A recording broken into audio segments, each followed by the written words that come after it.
राहुल गांधी की ब्रिटिश नागरिकता से जुड़े मामले को लेकर पिछले साल सितंबर 2025 में याचिकाकर्ता विघ्नेश शिशिर को ईडी की तरफ से एक समन आया था और इस समन के जरिए ईडी ने विघ्नेश शिशिर को बुलाया था। विघ्नेश शिशिर बकायदा दिल्ली पहुंचे थे और उन्होंने दिल्ली पहुंचकर ईडी के सामने अपने बयान भी दर्ज कराए थे।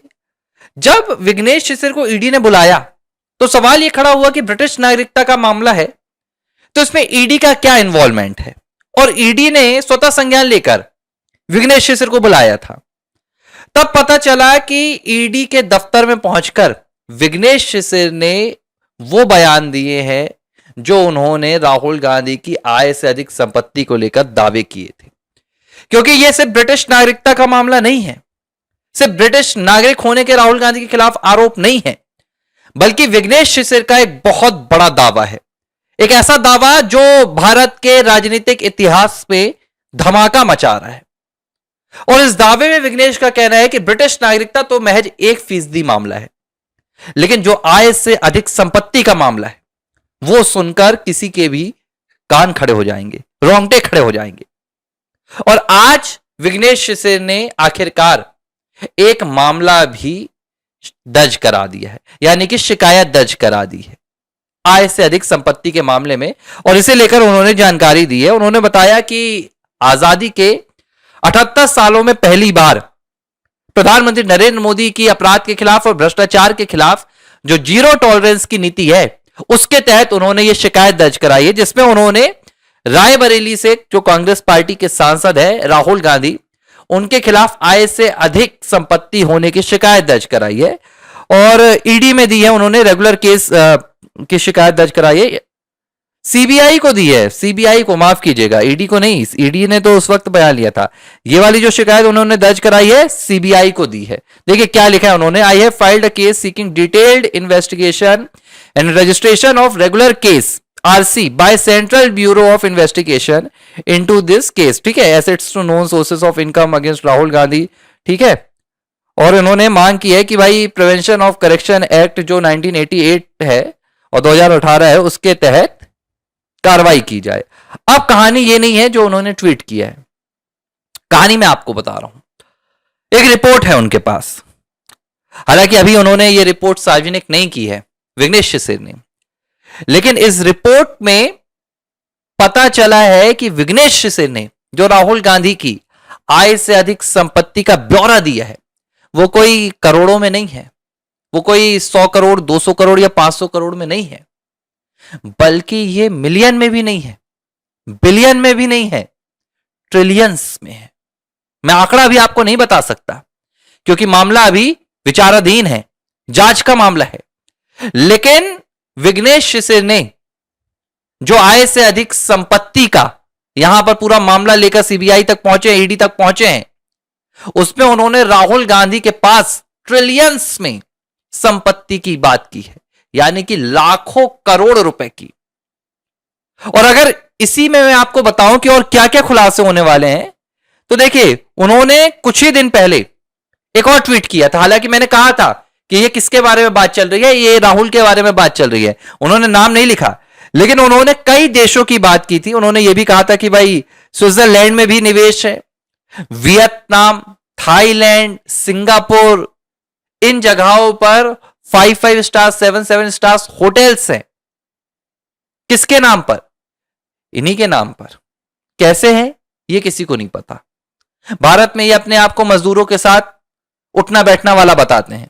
भारत में ये अपने आप को, हालांकि ये जांच का विषय है, मैं अभी से दावा नहीं कर रहा हूं, लेकिन सीबीआई अगर संज्ञान ले रही है, ईडी अगर विघ्नेश शिशिर को बुलाकर उनका बयान दर्ज करा रही है, तो जाहिर सी बात है कि विघ्नेश शिशिर खाली पन्ने लेकर नहीं घूम रहे हैं। वो जिन कागजों को लेकर घूम रहे हैं उसमें बहुत बड़ी बातें हैं। और ये भी देखिए, कुछ दिनों पहले निशिकांत दुबे ने भी कहा था कि भाई इनको विदेश जाने का पैसा कौन देता है।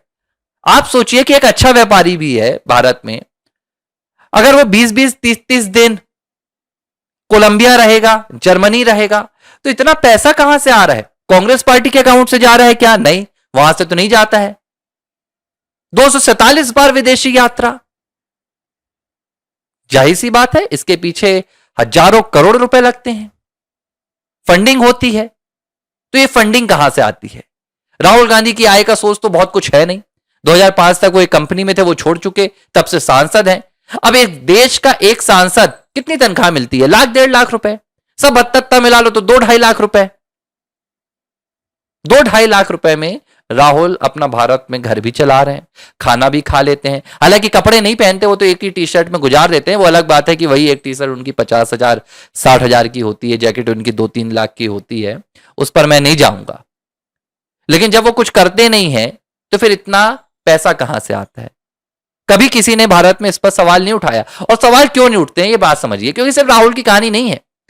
सत्ता पक्ष में भी ऐसे बहुत से नेता हैं जो सिर्फ सांसद हैं, विधायक हैं, लेकिन भाई हेलीकॉप्टर से चलते हैं। पैसा कहां से आता है ये कोई पूछता नहीं है। ये एक साझेदारी चलती है राजनीति में। सत्ता पक्ष विपक्ष की संपत्ति नहीं पूछता है, विपक्ष सत्ता पक्ष की संपत्ति नहीं पूछता है। आरोप प्रत्यारोप के लिए यह सब चलता रहता है। सोनिया से आज तक किसी ने नहीं पूछा भाई आपके पास संपत्ति कहां से आई। सब कामकाज में लगे रहते हैं, राजनीति में पूरे टाइम घूमते हैं, तो ये बिजनेस कब संभालते हैं? खैर मैं उस पर नहीं जाऊंगा, वो एक अलग मामला होगा। लेकिन एक चीज तय है कि इस मामले में राहुल गांधी चौतरफा घेर रहे हैं। एक तरफ नागरिकता का मामला, दूसरी तरफ आय से अधिक संपत्ति का मामला, तीसरी तरफ रायबरेली में भी अभी विघ्नेश शिवसेना ने जाकर वहां पर भी शिकायत दी थी राहुल गांधी के खिलाफ कि भाई उन्होंने अपनी संपत्ति का सही ब्यौरा नहीं दिया है। तो चारों तरफ से राहुल के लिए मुसीबत है।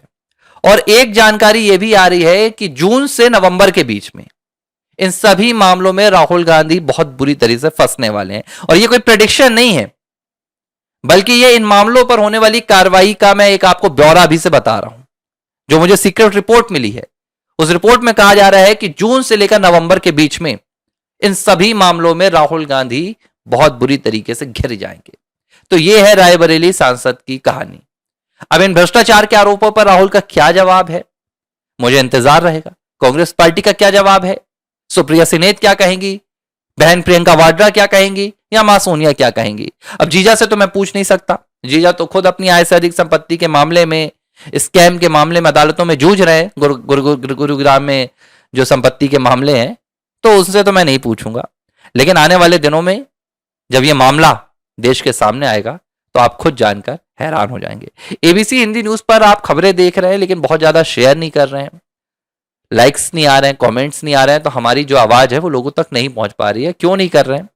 अगर कोई वजह है तो मुझे कमेंट बॉक्स पर बताइए, और वजह नहीं है तो ज्यादा से ज्यादा लाइक, सब्सक्राइब और शेयर कीजिए। और एक बात और, एबीसी हिंदी पर आप किस तरह के मुद्दों पर चर्चा देखना चाहते हैं, आप किन मुद्दों पर सबसे ज्यादा वीडियोस देखना पसंद करेंगे, आप हमें कमेंट बॉक्स पर बता दीजिए, ताकि हमारी टीम उन कमेंट्स को पढ़कर आपके हिसाब से, आपकी विचारधारा के हिसाब से, आपके इंटरेस्ट के हिसाब से कोशिश करें कि हम चैनल में वही मुद्दे लाएं जो आप देखते हैं। हम ऐसे मुद्दे ना लाएं जिनको बस हम सुनाने में इंटरेस्टेड है। तो मेरी आपसे ये विनम्र अपील है कि कमेंट बॉक्स पर आप ये जरूर बताइए कि किन क्षेत्रों से जुड़े हुए मुद्दों पर आप एबीसी हिंदी के मंच पर चर्चा देखना चाहते हैं। एबीसी हिंदी न्यूज, आज ही जुड़िए हर खबर के साथ।